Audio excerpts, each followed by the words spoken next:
എൻ്റെ ഓൺലൈൻ ക്ലാസ്സിലേക്ക് സ്വാഗതം. ഇന്ന് നമ്മൾ ഡിസ്കസ് ചെയ്യുന്നത് 10th ഫോർത്ത് ചാപ്റ്ററിൻ്റെ റിമൈനിങ് പോർഷൻസ് ആണ്. ലാസ്റ്റ് ക്ലാസ്സിൽ നമ്മൾ മെറ്റൽസിൻ്റെ extraction procedures, that is means metallurgical പ്രോസസ്സിലെ ഫസ്റ്റ് സ്റ്റേജിനെ കുറിച്ച് ഡിസ്കസ് ചെയ്യുകയായിരുന്നു. ഇന്ന് നമ്മൾ ഡിസ്കസ് ചെയ്യാൻ പോകുന്ന സെക്കൻഡ് സ്റ്റേജ് ആണ് extraction of metal from concentrated, അതായത് സാന്ദ്രീകരിച്ച അയിരിൽ നിന്നും നമ്മൾ ലോഹത്തെ വേർതിരിക്കാൻ പോവുകയാണ്. ഇങ്ങനെ extraction of metal from concentrated ഒരു extraction of metal from concentrated ore. സാന്ദ്രീകരിച്ച അയിരിൽ നിന്നും നമ്മൾ ലോഹത്തെ വേർതിരിക്കാൻ പോയത്. ഇങ്ങനെ സാന്ദ്രീകരിച്ച അയിരിൽ നിന്ന് ലോഹത്തെ വേർതിരിക്കുമ്പോൾ അതിനകത്ത് രണ്ട് സ്റ്റേജസ് ആണുള്ളത്, രണ്ട് ഘട്ടങ്ങളിൽ കൂടിയാണ് ഈ പ്രോസസ് കടന്നു പോകുന്നത്. It has mainly two stages. The first one is conversion of the concentrated ore into its oxides. അതായത് സാന്ദ്രീകരിച്ച അയിരിനെ നമ്മൾ ഓക്സൈഡ് അയിരാക്കി മാറ്റും. That is the first stage. ഒന്നാമത്തെ ഘട്ടം എന്ന് പറയുന്നത് ഈ extraction of metal from concentrated. അതിനകത്ത് വീണ്ടും രണ്ട് സ്റ്റേജസ് ആണ് ഉള്ളത്. ഒന്നാമത്തെ സ്റ്റേജ് എന്ന് പറയുന്നത് conversion of the concentrated or into it's oxide. അപ്പോൾ നമ്മൾ എന്ത് ചെയ്യുന്നു, തന്നിരിക്കുന്ന അയിരിനെ അല്ലെങ്കിൽ കിട്ടിയ സാന്ദ്രീകരിച്ച അയിരിനെ അതിന്റെ ഓക്സൈഡ് ആക്കി മാറ്റുന്നു. അതാണ് ഒന്നാമത്തെ സ്റ്റേജ് എന്ന് പറയുന്നത്. സെക്കൻഡ് വൺ റിഡക്ഷൻ ആണ്. Reduction of the oxide ore. ആ കിട്ടിയ ഓക്സൈഡ് ഓറിനെ നമ്മൾ എന്തിനു വിധേയമാക്കുന്നത്? റിഡക്ഷന് വിധേയമാക്കുന്നു. Reduction of the oxide ore. Oxide അയിരിനെ നിരോക്സീകരണത്തിന് നമ്മൾ എന്ത് ചെയ്യുന്നു? വിധേയമാക്കുന്നു. ഓക്കെ, അതിൽ ഒന്നാമത്തെ ഘട്ടത്തെ കുറിച്ച് വിശദീകരിക്കാൻ നമ്മൾ ചില ഘട്ടങ്ങളിലൂടെ ചില പ്രോസസ്സിലൂടെ നമ്മൾ എന്ത് ചെയ്തു, ഓറിനെ നമ്മൾ കോൺസെൻട്രേറ്റ് ചെയ്തെടുത്തു. ഇങ്ങനെ കോൺസെൻട്രേറ്റ് ചെയ്തെടുത്ത ഓറിനെ നമ്മൾ ഫസ്റ്റ് തന്നെ കൺവേർട്ട് ചെയ്യാൻ പോകണം, ഓക്സൈഡ് ഓറാക്കി കൺവേർട്ട് ചെയ്യാൻ പോവുകയാണ്. ഇങ്ങനെ ഓക്സൈഡ് ഓറാക്കി കൺവേർട്ട് ചെയ്യാനായിട്ട് നമുക്ക് രണ്ട് മെത്തേഡ്സ് യൂസ് ചെയ്യാം. ഒന്ന് പറയുന്നത് calcination, another one is roasting. Calcination ഉപയോഗിക്കാം, അതുപോലെ റോസ്റ്റിംഗ് ഉപയോഗിക്കാം. ഈ കാൽസിനേഷൻ അല്ലെങ്കിൽ റോസ്റ്റിംഗ് എന്നുള്ള മാർഗത്തിലൂടെ നമുക്ക് തന്നിരിക്കുന്ന അല്ലെങ്കിൽ കിട്ടിയ സാന്ദ്രീകരിച്ച അയിരിനെ അതിന്റെ ഓക്സൈഡ് അയിരാക്കി മാറ്റാനായിട്ട് സാധിക്കും. കാൽസിനേഷൻ ഓർ റോസ്റ്റിംഗ് എന്നുള്ള മാർഗം ഉപയോഗിച്ചുകൊണ്ട് നമുക്ക് സാന്ദ്രീകരിച്ച അയിരികൾ കോൺസെൻട്രേറ്റഡ് ഓർസിനെ അതിന്റെ ഓക്സൈഡ് ഓർസ് ആക്കി മാറ്റാനായിട്ട് സാധിക്കും. ഓറിനെ നമുക്ക് കോൺസെൻട്രേറ്റ് ചെയ്ത് കിട്ടിയ അയിരിനെ ഓറിനെ നമ്മൾ ഹീറ്റ് ചെയ്യുന്നു. ഓക്കെ, കാൽസിനേഷൻ എന്ന് പറയുമ്പോൾ it is in the absence of air ആണ്. Okay, absence of air. First of all, the concentrated ore is subject to heat in the absence of air at a temperature below its melting point. അതായത് നമ്മൾ എന്താ ചെയ്യുന്നതെന്ന് വെച്ചാൽ calcination എന്നുള്ള മെത്തേഡിൽ നമ്മൾ ചെയ്യുന്നത് എന്താണെന്ന് വെച്ച് കഴിഞ്ഞാൽ നമുക്ക് കിട്ടിയ സാന്ദ്രീകരിച്ച അയിരിനെ നമ്മൾ ഹീറ്റ് ചെയ്യുന്നു.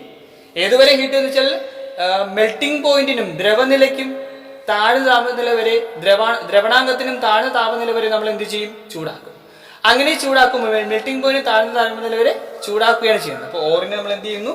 ഹീറ്റ് ചെയ്യുന്നു ബിലോ ഇറ്റ്സ് മെൽറ്റിംഗ് പോയിന്റും താഴ്ന്ന താപനില വരെ നമ്മൾ എന്ത് ചെയ്യും? ചൂടാക്കും. In the absence of air, വായുവിന്റെ അസാന്നിധ്യത്തിലാണ് നമ്മൾ എന്ത് ചെയ്യുന്നത്? ചൂടാക്കുന്നത്. അങ്ങനെ ചൂടാക്കുമ്പോൾ നമുക്ക് ഇതിനെ എന്ത് ചെയ്യാൻ? ഓക്സൈഡ് ഓർസ് ആക്കി കൺവേർട്ട് ചെയ്യാനായിട്ട് സാധിക്കും. Usually this method is employed for converting carbonates and hydroxide into its oxides. Carbonate ഓറുകളെയും ഹൈഡ്രോക്സൈഡ് ഓറുകളെയും അതിന്റെ ഓക്സൈഡ് ഓറുകളാക്കി മാറ്റാൻ നമ്മൾ യൂഷ്വലി കാൽസിനേഷൻ ഉള്ള മാർഗം ഉപയോഗിക്കുന്നത്. അപ്പൊ കാൽസിനേഷൻ എന്ന് പറയുമ്പോഴത്തേക്കും the ore is subjected to heating at a temperature below its melting point താഴ്ന്ന താപനില വരെ ചൂടാക്കുന്നു. in the absence of air, വായുവിന്റെ അസാന്നിധ്യത്തിൽ ചൂടാക്കുന്നു. അങ്ങനെ ചൂടാക്കുമ്പോൾ കാർബണേറ്റ് ഓറുകൾ അല്ലെങ്കിൽ ഹൈഡ്രോക്സൈഡ് ഓറുകളെ നമുക്ക് എന്താക്കി മാറ്റാൻ പറ്റും? അതിന്റെ കറസ്പോണ്ടിങ് ഓക്സൈഡ് ഓർസ് ആയിട്ട് കൺവേർട്ട് ചെയ്യാൻ പറ്റും. മറ്റൊരു മാർഗം പറഞ്ഞു roasting is also a heating technique. In this process also the ore is subjected to heat in the presence of air at a temperature below its melting point. ഇവിടെ നമ്മൾ ചെയ്യുന്നത് heating തന്നെയാണ്, പക്ഷെ ഇവിടെ നമ്മൾ ചെയ്യുന്നത് എന്താണ്? പ്രസൻസ് ഓഫ് എയർ ആണ്. വായുവിന്റെ സാന്നിധ്യത്തിലാണ് നമ്മൾ എന്ത് ചെയ്യുന്നത്? ചൂടാക്കുന്നത്. വായുവിന്റെ സാന്നിധ്യത്തിൽ നമ്മൾ എന്ത് ചെയ്യും? ചൂടാക്കും. അങ്ങനെ ചൂടാക്കുമ്പോൾ അത് നമുക്ക് കൺവേർട്ട് ചെയ്ത് ഓക്സൈഡ് ഓറാക്കി മാറ്റാൻ പറ്റും. ഓക്കെ, സോ ഈ ഒരു പ്രോസസ് നമ്മൾ ചെയ്യുമ്പോൾ യൂഷ്വലി സംഭവിക്കുന്നതാണ് സൾഫൈഡ് ഓറുകളെ കൺവേർട്ട് ചെയ്ത് ഓക്സൈഡ് ഓറുകളാക്കി മാറ്റാൻ നമ്മൾ യൂഷ്വലി ഈ മെത്തേഡ് യൂസ് ചെയ്യുന്നത്. ഓക്കെ, അപ്പൊ അങ്ങനെ നമ്മൾ ചൂടാക്കുമ്പോൾ ഇതിനകത്തുള്ള സൾഫൈഡ് പോലുള്ള സാധനങ്ങൾ, സൾഫൈഡ് ഒക്കെ എന്ത് ചെയ്യും? അതിന്റെ കറസ്പോണ്ടിങ് ഓക്സൈഡുകളാക്കി അതിൽ നിന്ന് ഇവാപ്പറേറ്റ് ചെയ്ത് പോകും. അതുപോലെ വാട്ടർ ഒക്കെ എന്ത് ചെയ്യും? വേപ്പറായിട്ട് ഇതിൽ നിന്ന് എക്സ്പെൽ ചെയ്ത് പോകും. എന്നിട്ട് ഈ ഓർ കൺവേർട്ട് ചെയ്ത് അതിന്റെ കറസ്പോണ്ടിങ് ഓക്സൈഡ് ഓറായിട്ട് മാറുകയാണ് ചെയ്യുന്നത്. ഓക്കെ, അപ്പോൾ ഫോർ എക്സാമ്പിൾ പറയുകയാണെങ്കിൽ Cu2S നമുക്ക് എന്താക്കി മാറ്റാൻ? കറസ്പോണ്ടിങ് ഓക്സൈഡ് ഓറാക്കി മാറ്റാനായിട്ട് സാധിക്കും. അപ്പോൾ ഇത് ഒരുമിച്ച് പഠിക്കാൻ നമ്മൾ conversion of the concentrated or into oxide ore we can use two methods. First one is calcination and another one is roasting. Both of them are heating techniques. Calcination is done in the absence of air, roasting is done in the presence of air. രണ്ടും നമ്മൾ ചൂടാക്കുകയാണ് ചെയ്യുന്നത്. Melting പോയിന്റിന് താഴ്ന്ന താപനില വരെ ചൂടാക്കുന്നു. Calcination ആകുമ്പോൾ വായുവിന്റെ അസാന്നിധ്യത്തിൽ ചൂടാക്കുന്നു. Roasting ആകുമ്പോൾ വായുവിന്റെ പ്രസൻസിൽ ചൂടാക്കുന്നു. അങ്ങനെ ചൂടാക്കുമ്പോൾ ഓറിനെ കൺവേർട്ട് ചെയ്ത് കറസ്പോണ്ടിങ് ഓക്സൈഡ് ഓറുകളാക്കി മാറ്റാനായിട്ട് സാധിക്കും. This is actually the method. പറഞ്ഞ മനസ്സിലായല്ലോ? നമുക്ക് ഈ രീതിയിൽ ഓക്സൈഡ് ഓറുകളാക്കി മാറ്റാം. അങ്ങനെ ഓക്സൈഡ് ഓറുകളാക്കി മാറ്റിക്കഴിഞ്ഞാൽ അടുത്ത ഘട്ടമാണ്, അടുത്തൊരു സ്റ്റേജാണ് reduction of the oxide ore. Okay, അപ്പൊ റിഡക്ഷൻ എന്ന് ഉദ്ദേശിക്കുന്നത് നമുക്ക് ഓക്സൈഡ് ഓറുകളെ കിട്ടിക്കഴിഞ്ഞാൽ ആ ഓക്സൈഡ് ഓറിൽ നിന്ന് നമുക്ക് മെറ്റലിനെ എക്സ്ട്രാക്ട് ചെയ്യാൻ we can use reduction. For extracting metal from oxide ore we can use reduction. അപ്പോൾ ഓക്സൈഡ് ഓറിൽ നിന്നും മെറ്റലിനെ എക്സ്ട്രാക്ട് ചെയ്തെടുക്കാനായിട്ട് നമുക്ക് യൂസ് ചെയ്യാൻ പറ്റുന്ന ഒരു മെത്തേഡാണ് എന്ന് പറയുന്നത് റിഡക്ഷൻ എന്ന് പറയുന്നത്. ഓക്സൈഡ് ഓറിൽ നിന്നും മെറ്റൽസിനെ എക്സ്ട്രാക്ട് ചെയ്യാനായിട്ട് യൂസ് ചെയ്യുന്ന മെത്തേഡാണ് reduction. Okay, we can, for this purpose, we can use different types of reducing agent. For reducing oxides, we can use different types of reducing agent. Usually, electricity, carbon monoxide are used as reducing agent. According to the reactivity of metals, we can use different reducing agents for reducing oxide ores. ഇപ്പോൾ oxide ഓറുകളെ നിരോക്സീകരണത്തിന് വിധേയമാക്കാനായിട്ട് നമുക്ക് നിരോക്സികാരികളെ ഉപയോഗിക്കാൻ പറ്റും. പ്രധാനമായിട്ട് നമ്മൾ use ചെയ്യുന്ന നിരോക്സികാരികളാണ്. ഒന്നുകിൽ നമുക്ക് കാർബണിനെ use ചെയ്യാം, അതുമല്ലെങ്കിൽ കാർബൺ മോണോക്സൈഡിനെ യൂസ് ചെയ്യാം, അതുമല്ലെങ്കിൽ ഇലക്ട്രിസിറ്റി വൈദ്യുതി ഉപയോഗിച്ച് നമുക്ക് എന്ത് ചെയ്യാൻ പറ്റും, നിരോക്സീകരിക്കാൻ സാധിക്കും. അത് എങ്ങനെ നമ്മൾ ചൂസ് ചെയ്യുന്നത് ചോദിച്ചു കഴിഞ്ഞാൽ according to the reactivity of metals, ലോഹങ്ങളുടെ ക്രിയാശീലതയ്ക്ക് അനുസരിച്ച് വ്യത്യസ്തങ്ങളായിട്ടുള്ള മാർഗ്ഗങ്ങൾ ഉപയോഗിച്ച് നമുക്ക് എന്ത് ചെയ്യാൻ പറ്റും, നിരോക്സീകരണം നടത്താൻ പറ്റും. Okay, in the case of the metals with the high reactivity, we can use strong reducing agents like electricity. അപ്പോൾ ക്രിയാശീലത കൂടിയ ലോഹങ്ങളാണെങ്കിൽ അവയെ നിരോക്സീകരിക്കാനായിട്ട്, അവയെ വേർതിരിക്കാനായിട്ട് നമുക്ക് സ്ട്രോങ് റെഡ്യൂസിങ് ഏജൻസിനെ യൂസ് ചെയ്യാൻ പറ്റും. ലൈക്ക് ഇലക്ട്രിസിറ്റി, വൈദ്യുതി പോലെയുള്ള സ്ട്രോങ് ആയിട്ടുള്ള റെഡ്യൂസിങ് ഏജൻസ് യൂസ് ചെയ്യാൻ പറ്റും. In the case of metals of less reactivity V can use carbon or carbon monoxide. അതായത് ക്രിയാശീലത കുറഞ്ഞ ലോഹങ്ങളാണെങ്കിൽ അവയെ റെഡ്യൂസ് ചെയ്യാൻ, അവയെ നിരോക്സീകരിക്കാനായിട്ട് കാർബൺ അല്ലെങ്കിൽ കാർബൺ മോണോക്സൈഡ് എന്ന നിരോക്സീകാരികളെ നമുക്ക് എന്ത് ചെയ്യാൻ വേണ്ടി യൂസ് ചെയ്യാനായിട്ട് സാധിക്കും. അപ്പൊ നമ്മൾ രണ്ടാമത്തെ ഘട്ടത്തെ കുറിച്ചാണ് പറഞ്ഞത്, extraction of metal from concentrated or. അതിനകത്ത് രണ്ട് സ്റ്റേജസ് ആണ് ഉള്ളതെന്ന് പറഞ്ഞു. ഒന്നെന്ന് പറയുന്നത് conversion of the concentrated or into oxide and the second one is reduction of oxide or.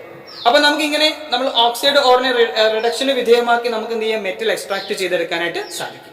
അപ്പോൾ നമ്മൾ പറഞ്ഞു മെറ്റൽ എക്സ്ട്രാക്ഷൻ പ്രൊസീജിയർ അല്ലെങ്കിൽ മെറ്റലർജിക്കൽ പ്രോസസ് എടുക്കുമ്പോൾ there are 3 stages. First one, ഒന്നാമത് നമ്മൾ പറഞ്ഞത് ഇമ്പ്യൂരിറ്റീസിനെ റിമൂവ് ചെയ്യുന്ന സ്റ്റേജ് ആണ്, കോൺസെൻട്രേഷൻ ഓഫ് ഓർ ആണ്. അങ്ങനെ കോൺസെൻട്രേറ്റ് ഓറിനെ നമ്മൾ എന്ത് ചെയ്യുന്നു, മെറ്റലിനെ എക്സ്ട്രാക്ട് ചെയ്തെടുത്തു. അങ്ങനെ മെറ്റലിനെ എക്സ്ട്രാക്ട് ചെയ്ത് തേർഡ് സ്റ്റേജ് എന്ന് പറയുന്നത് റിഫൈനിങ് ഓഫ് മെറ്റൽസ് ആണ്. അതായത് നമ്മൾ എങ്ങനെ മെറ്റൽസിനെ എക്സ്ട്രാക്ട് ചെയ്തെടുത്താലും അതിനകത്ത് പലതരത്തിലുള്ള ഇമ്പ്യൂരിറ്റീസ് ഉണ്ടായിരിക്കും. ചിലപ്പോൾ ചില മെറ്റൽസ്, മറ്റു ചില മെറ്റൽസ് അതിനകത്ത് ഉണ്ടാവും. അതുപോലെ അതിന്റെ മെറ്റൽസിന്റെ ഓക്സൈഡ്സ് ഉണ്ടാവും. ചിലപ്പോൾ ചില നോൺ മെറ്റൽസ് അതിനകത്ത് ഉണ്ടാവും. അതായത് അതിനെ വിളിച്ചവരാണ് ഇമ്പ്യൂരിറ്റീസ് വിളിച്ചത്.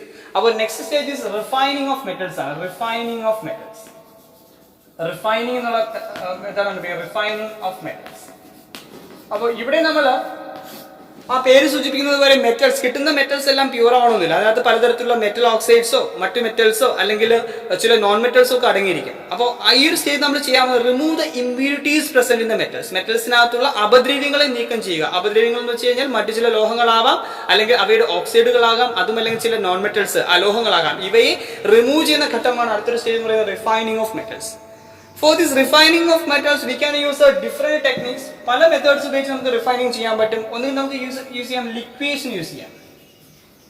ലിക്വേഷൻ, ദ്രവീകരിക്കൽ എന്നുള്ള പ്രക്രിയ യൂസ് ചെയ്യാൻ പറ്റും. അല്ലെങ്കിൽ നമുക്ക് രണ്ടാമതായിട്ട് മറ്റൊരു മെത്തേഡ് യൂസ് ചെയ്യാൻ പറ്റും, ഡിസ്റ്റിലേഷൻ യൂസ് ചെയ്യാൻ പറ്റും. ഡിസ്റ്റിലേഷൻ, സ്വേദനം എന്നുള്ള മാർഗം ഉപയോഗിക്കാൻ പറ്റും. അതിൽ മൂന്നാമത് നമുക്കൊരു മെത്തേഡ് യൂസ് ചെയ്യാൻ പറ്റും, ഇലക്ട്രോളിറ്റിക് റിഫൈനിങ്. ഇലക്ട്രോളിറ്റിക് റിഫൈനിങ്, വൈദ്യുതി ഉപയോഗിച്ച് നമുക്ക് എന്ത് ചെയ്യാൻ പറ്റും, റിഫൈൻ ചെയ്യാൻ പറ്റും. ഇങ്ങനെ 3 മാർഗങ്ങളിലൂടെ നമുക്ക് റിഫൈനിങ് ചെയ്യാൻ പറ്റും. മെറ്റൽസിനെ നമുക്ക് ശുദ്ധീകരിക്കാൻ പറ്റും. മെറ്റലിന്റെ ശുദ്ധീകരണത്തിന്, ലോഹങ്ങളുടെ ശുദ്ധീകരണത്തിന് നമുക്ക് 3 മാർഗങ്ങൾ ഉപയോഗിക്കാം. ലിക്വേഷൻ, അതുപോലെ തന്നെ ലിക്വേഷൻ ഉപയോഗിക്കാം, ഡിസ്റ്റിലേഷൻ ഉപയോഗിക്കാം, ഇലക്ട്രോളിറ്റിക് റിഫൈനിങ് ഉപയോഗിക്കാം. ഒന്നുകിൽ നമുക്ക് ദ്രവീകരിച്ചെടുക്കാൻ പറ്റും, അല്ലെങ്കിൽ സ്വേദനം എന്ന മാർഗത്തിലൂടെ വേർതിരിച്ചെടുക്കാൻ പറ്റും, അല്ലെങ്കിൽ വൈദ്യുതി ഉപയോഗിച്ച് നമുക്ക് എന്ത് ചെയ്യാൻ പറ്റും, റിഫൈൻ ചെയ്തെടുക്കാനായിട്ട് സാധിക്കും. ഒന്നാമത്തെ മാർഗമാണ് ലിക്വേഷൻ എന്ന് പറയുന്നത്. ഓക്കെ, ചില മെറ്റൽസ് അല്ലെങ്കിൽ ചില മെറ്റൽസ് എടുക്കുമ്പോൾ അതായത് മെൽറ്റിംഗ് പോയിന്റ് കുറഞ്ഞ മെറ്റൽസിനകത്ത് ചിലപ്പോൾ മെൽറ്റിംഗ് പോയിന്റ് കൂടിയ ചില അപദ്രവ്യങ്ങൾ ഇമ്പ്യൂരിറ്റീസ് ഉണ്ടാകും.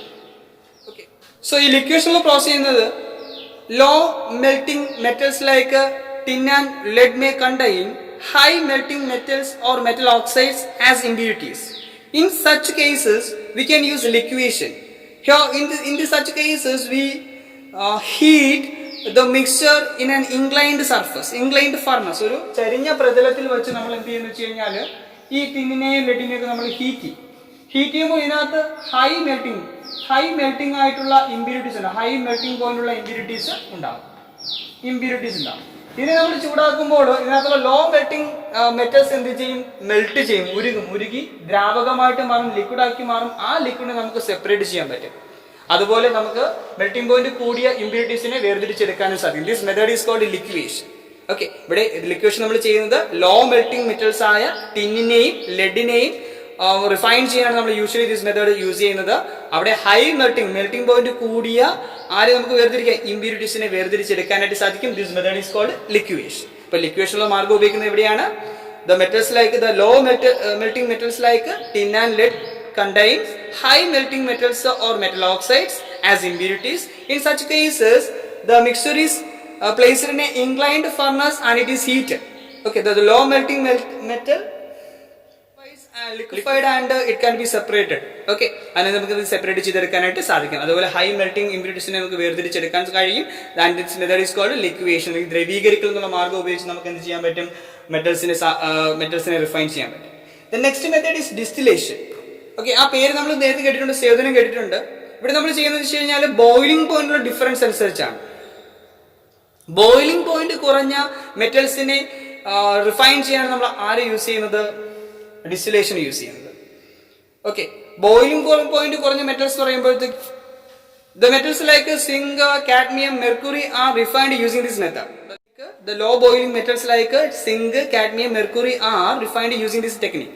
In this case, the metal is heated in a retort. നമ്മളൊരു റൗണ്ട് ബോട്ടം ഫ്ലാസ്കിലേക്ക് എടുത്ത് ഈ മെറ്റലിനെ ഹീറ്റ് ചെയ്യുമ്പോൾ the metal vaporizes itself because it has low melting point and it condenses and stored in a collecting flask. നമുക്കൊരു collecting ഫ്ലാസ്കിലേക്ക് തന്നെ store ചെയ്തെടുക്കാനായിട്ട് സാധിക്കും. അതായത് boiling point തിളനില കുറഞ്ഞ ലോഹങ്ങളെ വേർതിരിക്കാനാണ് അല്ലെങ്കിൽ റിഫൈൻ ചെയ്യുന്നത് നമ്മൾ ഏത് മെത്തേഡ് യൂസ് ചെയ്യുന്നത്? ഡിസ്റ്റിലേഷൻ എന്നുള്ള മാർഗ്ഗം യൂസ് ചെയ്യുന്നത്. അപ്പോൾ ലിക്വിവേഷൻ യൂസ് ചെയ്യുന്നത് എവിടെയാണ്? മെൽറ്റിംഗ് പോയിന്റ് കുറഞ്ഞ മെറ്റൽസ്, ടിന്നിന്റെയും മെൽറ്റിംഗ് പോയിന്റ് കുറഞ്ഞ metals like tin and lead, tin lead മുതലായ മെറ്റൽസിന്റെ റിഫൈനിങ്ങിന് വേണ്ടി യൂസ് ചെയ്യുന്ന മെത്തേഡാണ് ഏതെന്ന് പറയുന്നത്? ലിക്വിവേഷൻ എന്ന് പറയുന്നത്.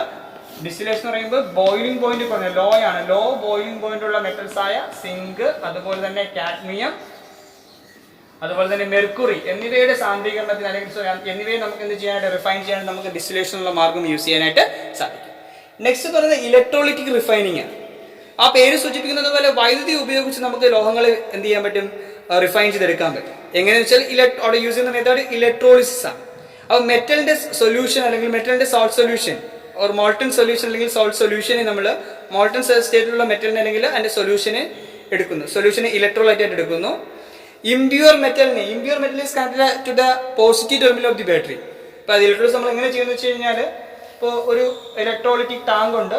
ഇതിനകത്ത് ഏത് മെറ്റലിനെയാണ് നമ്മൾ റിഫൈൻ ചെയ്യാൻ ഉദ്ദേശിക്കുന്നത്? Salt solution is taken as electrolyte ആയിട്ട് എടുക്കുന്നു. Impure metal rod is connected to the positive terminal of the battery. അതുപോലെ പ്യുവർ മെറ്റൽ റോഡ്, അപ്പോൾ ഏത് മെറ്റലിനാണ് നമ്മൾ പ്യൂരിഫൈ ചെയ്യാൻ ഉദ്ദേശിക്കുന്നത്, റിഫൈൻ ചെയ്യാൻ ഉദ്ദേശിക്കുന്നത്, അതിന്റെ പ്യുവർ ആയിട്ടുള്ള മെറ്റലിനെ നെഗറ്റീവ് ടെർമിനലായിട്ട് കണക്ട് ചെയ്യും. Then it is connected to the battery സെല്ലുമായിട്ട് കണക്ട് ചെയ്യും. ഈ രീതിയിൽ നമുക്ക് ഇലക്ട്രോളിസിസ് നടത്തി നമുക്ക് എന്ത് ചെയ്യാൻ പറ്റും? റിഫൈൻ ചെയ്യാനായിട്ട് സാധിക്കും. This method can be used for purifying copper. In this case, the impure copper rod is connected to the positive terminal of the battery, and the pure copper rod is connected to the negative terminal of the battery, and its salt solution is used as electrolyte. Copper sulfate solution നമുക്ക് എന്തായിട്ട് എടുക്കാൻ പറ്റും? Electrolyte ആയിട്ട് എടുക്കാൻ പറ്റും. ഇതിന് നമ്മൾ ഇലക്ട്രോളിസിന് വിധേയമാക്കുമ്പോൾ ഇതിനകത്തുള്ള ഇംപ്യൂർ ആയിട്ടുള്ള കോപ്പർ നമുക്കറിയാം, ആനോഡിൽ എപ്പോഴും ഓക്സിഡേഷൻ നടന്ന് കോപ്പറിന്റെ അയോൺസ് ഉണ്ടാകും. ഈ കോപ്പർ അയോൺസ് കാഥോഡിലേക്ക് എത്തി അവിടെ വെച്ച് റിഡക്ഷൻ നടന്ന് കോപ്പർ ആറ്റമായിട്ട് ഇതിലേക്ക് വന്ന് പറ്റിപ്പിടിക്കും. ഓക്കെ, ഈ രീതി നമുക്ക് ഇലക്ട്രിസിറ്റി യൂസ് ചെയ്ത് നമുക്ക് എന്ത് ചെയ്യാൻ പറ്റും? റിഫൈൻ ചെയ്തെടുക്കാൻ സാധിക്കും. That is what is called electrolytic refining. This method is usually used for refining കോപ്പറിനെ റിഫൈൻ ചെയ്യാനായിട്ട് നമുക്ക് ഏത് മെത്തേഡ് യൂസ് ചെയ്യാൻ പറ്റും? ഇലക്ട്രോലൈറ്റിക് റിഫൈനിങ്ങുള്ള മാർഗ്ഗം ഉപയോഗിക്കാനായിട്ട് സാധിക്കും. അപ്പോൾ ഇങ്ങനെ നമുക്ക് ഡിഫറെൻറ്റ് മെത്തേഡ്സ് ഉപയോഗിച്ച് നമുക്ക് മെറ്റൽസിനെ റിഫൈൻ ചെയ്തെടുക്കാൻ സാധിക്കും. ഓക്കെ, കാരണം എന്ന് പറയുന്നത് നമുക്ക് കിട്ടുന്ന മെറ്റൽസ് നമ്മൾ എക്സ്ട്രാക്ട് ചെയ്ത് മെറ്റൽസ് കോൺസെൻട്രേറ്റ് നിന്ന് മെറ്റൽസിനെ എക്സ്ട്രാക്ട് ചെയ്തെടുക്കുമ്പോൾ അത് എപ്പോഴും പ്യൂർ ആണോന്നില്ല. പ്യൂർ അല്ലാത്ത മെറ്റൽസ് ആണെങ്കിൽ പ്യൂർ ആക്കാൻ വേണ്ടി നമുക്ക് ഡിഫറെൻറ്റ് മെത്തേഡ്സ് യൂസ് ചെയ്യാൻ പറ്റും. പ്രധാനമായിട്ട് യൂസ് ചെയ്യുന്ന മെത്തേഡ്സ് ആണ് liquation, distillation and electrolytic refining. Electrolytic refining എന്ന് പറയുമ്പോഴത്തേക്കും വൈദ്യുതി ഉപയോഗിച്ചുള്ള ശുദ്ധീകരണമാണ്. അവിടെ നമ്മൾ ചെയ്യുന്നത് വെച്ച് കഴിഞ്ഞാൽ ഇലക്ട്രോളിസിസ്, വൈദ്യുത വിശ്ലേഷണമാണ് ഇവിടെ ഉപയോഗിക്കുന്നത്. ഇംപ്യൂർ മെറ്റലിനെ നമ്മൾ എന്തായിട്ട് കണക്ട് ചെയ്യുന്നു? ബാറ്ററിയുടെ പോസിറ്റീവ് ടെർമിനലായിട്ടും അതുപോലെ പ്യൂർ മെറ്റലിനെ, അതിന്റെ തന്നെ പ്യൂർ മെറ്റലിനെ നമ്മൾ സെല്ലിന്റെ നെഗറ്റീവ് ടെർമിനലുമായിട്ട് കണക്ട് ചെയ്യുന്നു. It's salt solution. നമ്മൾ ഏത് മെറ്റലിനെയാണ് ശുദ്ധീകരിക്കാൻ ഉദ്ദേശിക്കുന്നത് അതിന്റെ ലവണ ലായനി നമ്മൾ എന്തായിട്ട് എടുക്കുന്നു? ലൈറ്റായിട്ടും എടുത്തിട്ട് നമ്മൾ ഇലക്ട്രോളിസിന് വിധേയമാക്കുന്നു. അപ്പോൾ നമുക്കറിയാം ആനോഡിൽ ഓക്സിഡേഷൻ നടക്കും. അതായത് ഇപ്പോൾ നമ്മൾ കോപ്പറിന്റെ റിഫൈനിങ് ആണ് നോക്കുന്നതെങ്കിൽ impure copper is connected to the positive terminal of the battery and the pure copper is connected to the negative terminal of the battery. It's smallest thin metal is connected to the negative terminal of the battery. ഇവിടെ നമുക്കറിയാം ആനോഡിൽ oxidation നടക്കും. അതായത് ഇവിടെ സംഭവിക്കുന്നത് ഇതിനകത്തുള്ള കോപ്പറിന് oxidation വെച്ച് Cu2+ ions ആയിട്ട് മാറും. ഈ Cu2+ അയോൺസ് കാഥോഡിലേക്ക് എത്തി അവിടെ വെച്ച് ഇലക്ട്രോണുകൾ സ്വീകരിച്ച് കോപ്പർ ആറ്റമായിട്ട് ഇതിനകത്തേക്ക് പറ്റിപ്പിടിക്കും. ആൻഡ് ഇതിന്റെ തിക്നെസ് കൂടി വരുന്നതായിട്ട് കാണാൻ പറ്റും. Thus we can purify the metals. This method is called electrolytic refining. അല്ലെങ്കിൽ വൈദ്യുതി ഉപയോഗിച്ച് നമുക്ക് എന്ത് ചെയ്യാൻ പറ്റും? റിഫൈൻ ചെയ്തെടുക്കാനായിട്ട് സാധിക്കും. അപ്പൊ ഇങ്ങനെ 3 മാർഗങ്ങളിലൂടെ നമുക്ക് മെറ്റൽസിനെ, ഏതൊരു ലോഹത്തിന്റെ നിർമ്മാണം എടുക്കുമ്പോൾ ഈ 3 സ്റ്റേജസിലൂടെയാണ് കടന്നു പോകുന്നത്. ഈ 3 സ്റ്റേജസിലൂടെ നമുക്ക് മെറ്റൽസിനെ ശുദ്ധീകരിച്ചെടുക്കാനായിട്ട് സാധിക്കും. അപ്പോൾ നിങ്ങൾക്ക് ഇന്നത്തെ ക്ലാസ് മനസ്സിലായി കാണുമെന്ന് വിശ്വസിക്കുന്നു. നമ്മൾ മെറ്റലജിക്കൽ പ്രോസസ്സിനകത്തുള്ള 3 സ്റ്റേജസ് ആണ് നമ്മൾ മൊത്തത്തിൽ ഡിസ്കസ് ചെയ്തത്. നിങ്ങൾക്ക് കോൺസെൻട്രേഷൻ ഓഫ് ഓർ, അയരിന്റെ സാന്ദ്രണം കണ്ടിട്ടില്ലാത്തൊരു ഇതിന് മുന്നേ ഉള്ള വീഡിയോ ഒന്ന് കണ്ടു നോക്കുക. അതിനുശേഷം ഈ വീഡിയോ കാണുക. അപ്പോൾ നിങ്ങൾക്ക് കൃത്യമായിട്ട് മനസ്സിലാക്കാനായിട്ട് സാധിക്കും. നിങ്ങളുടെ അഭിപ്രായങ്ങൾ കമന്റുകളായിട്ട് രേഖപ്പെടുത്തുക. നമുക്ക് മറ്റൊരു ടോപ്പിക്കുമായിട്ട് അടുത്ത ക്ലാസ്സിൽ കാണാം. നന്ദി, നമസ്കാരം.